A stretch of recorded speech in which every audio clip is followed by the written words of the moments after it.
Anggaplah omonganku ini hanya sebuah dongeng. Jangan terlalu ditanggapi ya.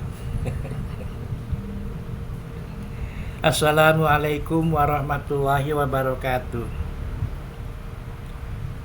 Sebagai penguasa dunia, dunia ini bukan milik Amerika Serikat. Dunia ini bukan milik Rusia. Dunia ini bukan milik Cina dan lain-lain. Dan Indonesia pun juga bukan milik kita. Semuanya adalah milik Allah Subhanahu wa Ta'ala. Ini sebuah kisah saat di zaman rejim Jokowi berkuasa.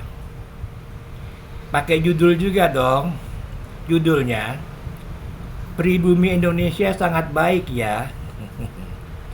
Kita dijajah, tapi terasa tidak dijajah ya. Kita dizalimi, tapi terasa tidak dizalimi ya. Kita dibodohi rejim ini, tapi terasa tidak dibodohi ya. Negeri kita dirampok, tapi tidak terasa dirampok ya. Islam dinista, tapi tidak terasa dinista ya. Umat Islam direndahkan, tapi terasa tidak direndahkan ya. Kita ditipu, tapi tak terasa ditipu ya. Pancasila dipecundangi, tapi tak terasa dipecundangi ya. Kita umat Islam dibilang teroris, tapi tak terasa ya. Kita diinjak-injak 9 naga penguasa kekayaan negeri ini, tapi tak terasa ya. Kita sudah jadi jongos di negeri ini, tapi tak terasa ya.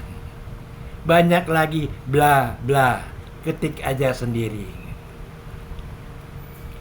Kami mau tanya, terasa tidak bahwa bangsa ini sudah diperlakukan sedemikian buruk?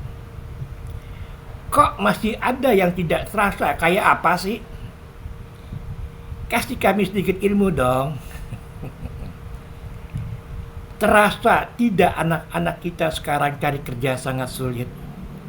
Terasa tidak uang yang mengalir, cash flow agak payah? Terasa tidak sekarang orang-orang susah makin bertambah? Banyak lagi. Kalau terasa, artinya kalian adalah orang-orang yang hebat. Orang-orang yang tanggap akan nasib bangsa ini. Cuma yang harus diingat adalah untuk anak-anak cucu-cucu kalian, bagaimana masa depan mereka sebagai pemilik negeri yang kaya ini. Karena pribumi sudah jadi manusia kelas 3, alias manusia jajahan kayak zaman Belanda lagi.